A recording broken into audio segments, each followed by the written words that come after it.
Voici l'endroit le plus sacré du kimbanguisme, le mausolée de Simon Kimbangu. C'est en pénétrant dans ces saints enclos que le pèlerin trouve le mausolée de Simon Kimbangu, celui de son épouse Marie Mwelu Kiawanga, de sa tante et mère nourricière, et enfin de ses 3 fils et de leurs épouses.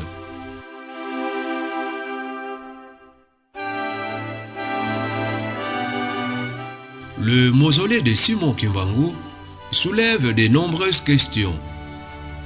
Comment le visitait-on? Que trouvait-on dans les 10 mausolées? Que représentait-il dans la foi kimbanguiste? Tentative des réponses dans cet élément.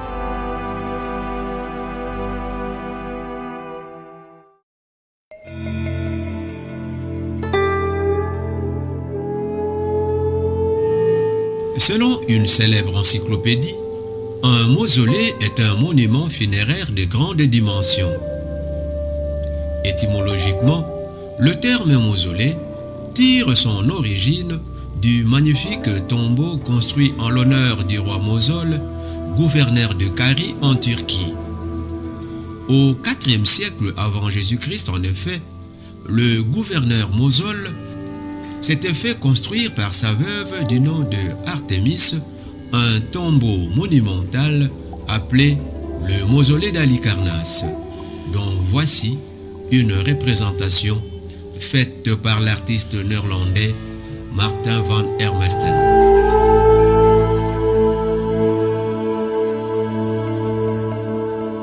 On voit ici les ruines d'aujourd'hui.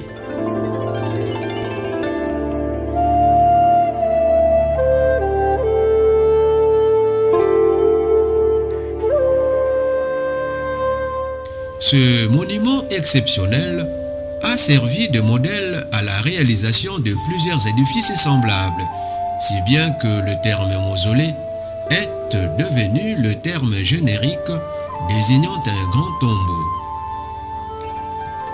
De nos jours, il existe à travers le monde beaucoup de mausolées, objets de visite de plusieurs millions de personnes. Dans le lot, citons le mausolée de l'ancien leader chinois Mao Tse-tung sur la place Tiananmen à Pékin.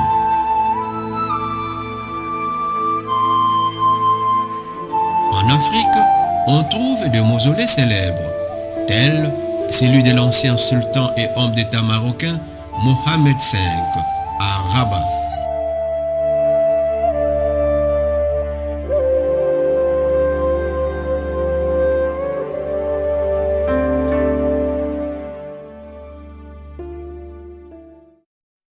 En Afrique centrale, le mausolée de Simon Kimbangu, fondateur du kimbanguisme, mérite d'être cité parmi les plus célèbres.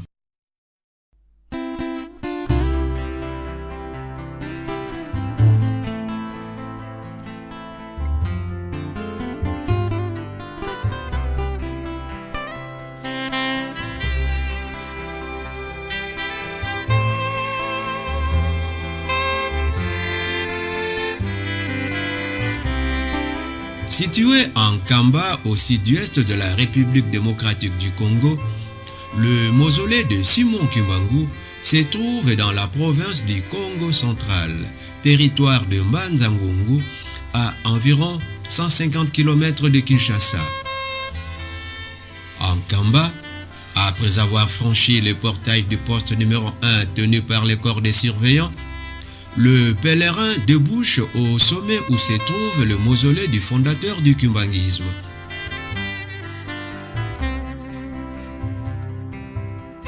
Entouré par une clôture en briques d'environ 2 mètres de hauteur, l'enceinte du mausolée a une longueur de 20 mètres sur 17 et possède 4 portes symbolisant les 4 points cardinaux.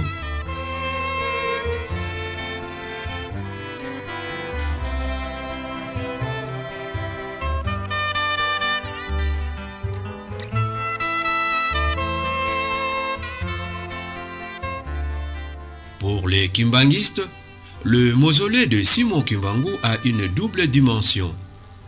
matériel et spirituel. Matériellement, le mausolée de Simon Kimbangu est un monument funéraire, une mémoire que l'on entretient pour l'Église, mieux le panthéon où l'on fait reposer tout le grand esprit du kimbanguisme.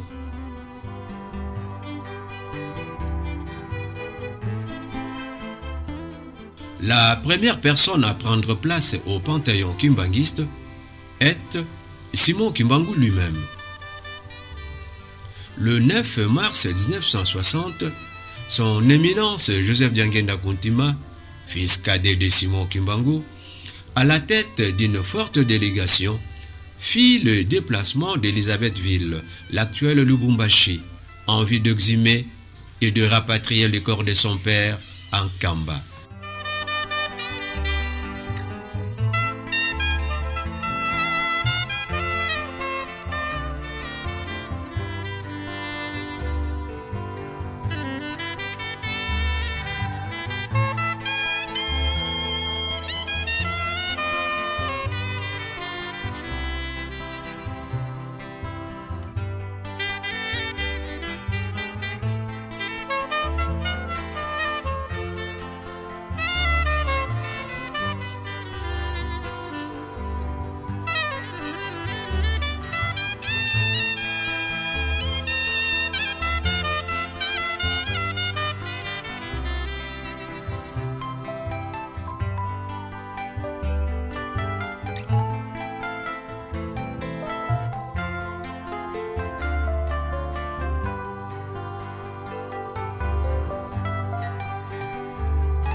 À son arrivée à Elisabethville, son éminence Joseph Diangenda Kountima et sa suite commencent par visiter la prison où Simon Kimbangu fut incarcéré les 30 dernières années de sa vie terrestre.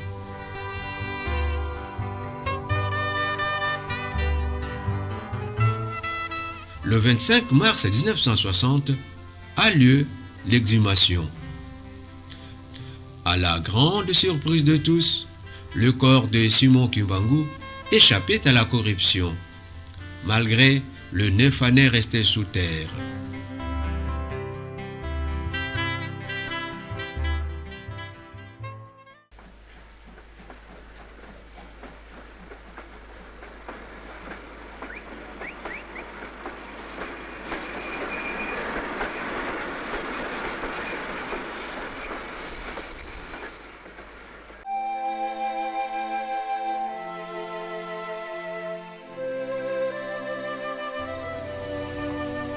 D'Elisabethville, le corps de Simon Kimbangu fut conduit d'abord par train jusqu'à Port-Franqui, l'actuel Ilebo, puis par bateau jusqu'à Kinshasa.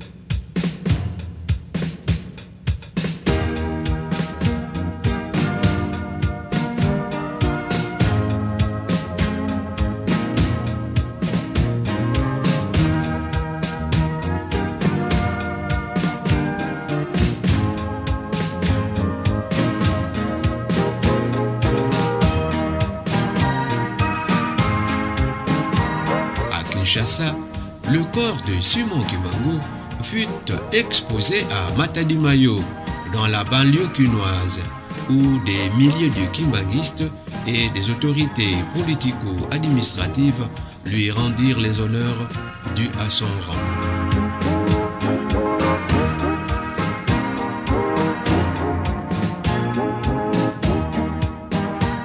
Le corps de Simon Kimbangu quittera Kinshasa pour Kamba, où il arrivera le 3 avril 1960 à 18h, heure locale.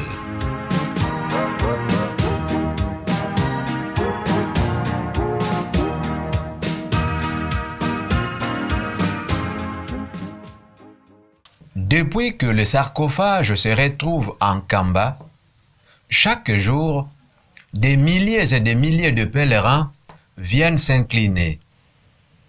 Les statistiques du 12 avril au 9 mai 1960 révèlent que 113 000 pèlerins ont touché les sarcophages.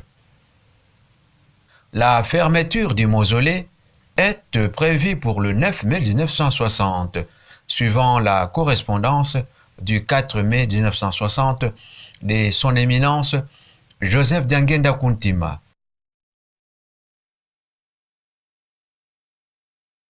Comme nous venons de le voir, au début, l'enclos était constitué uniquement du mausolée de Simon Kimbangu, devant lequel on trouvait un parvis fleuri. Au fil des années, le parvis du dit mausolée fut petit à petit occupé par d'autres mausolées. La deuxième personne à entrer au panthéon kimbanguiste est sa grandeur Charles Kisolokele Lukelo, fils aîné de Simon Kimbangu, le 24 mars 1992.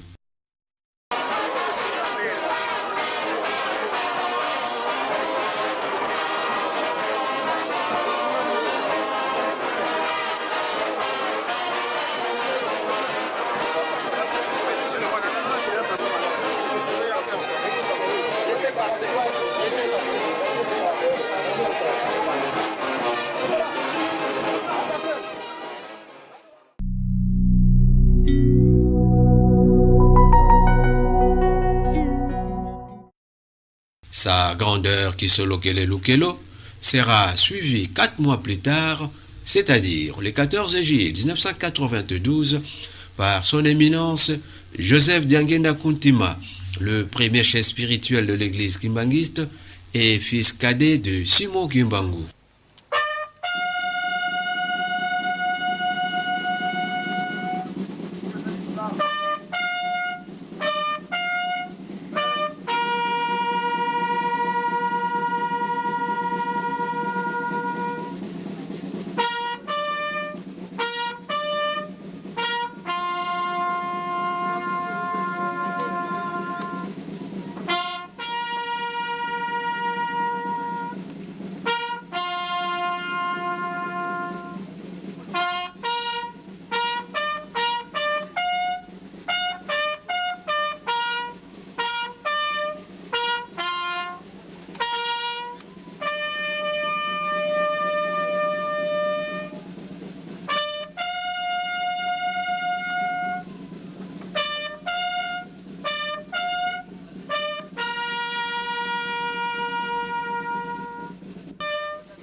Puis viendra le tour de Maman Kinzembo, tante maternelle et mère nourricière de Simon Kimbangu, décédée à Boma le 29 juillet 1929 et rapatriée en Kamba le 12 octobre 1999.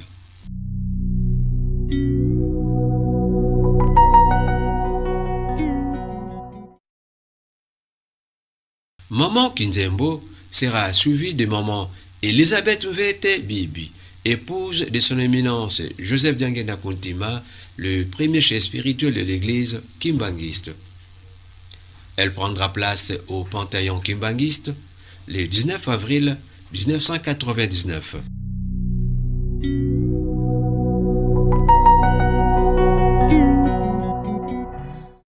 Le 9 août 2001 viendra le tour de Maman Kiwasisi Marie, épouse du deuxième chef spirituel de l'église kimbanguiste, à y faire son entrée.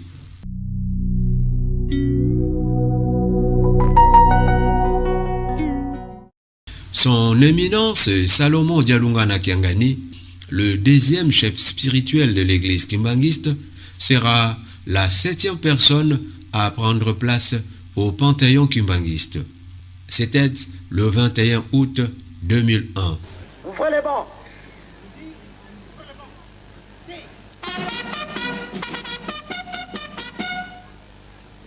Musique au chef spirituel. Musique au chef spirituel.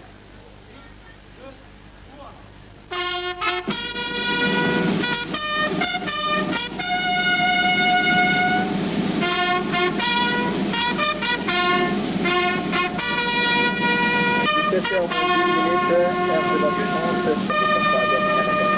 dans sa demeure éternellement.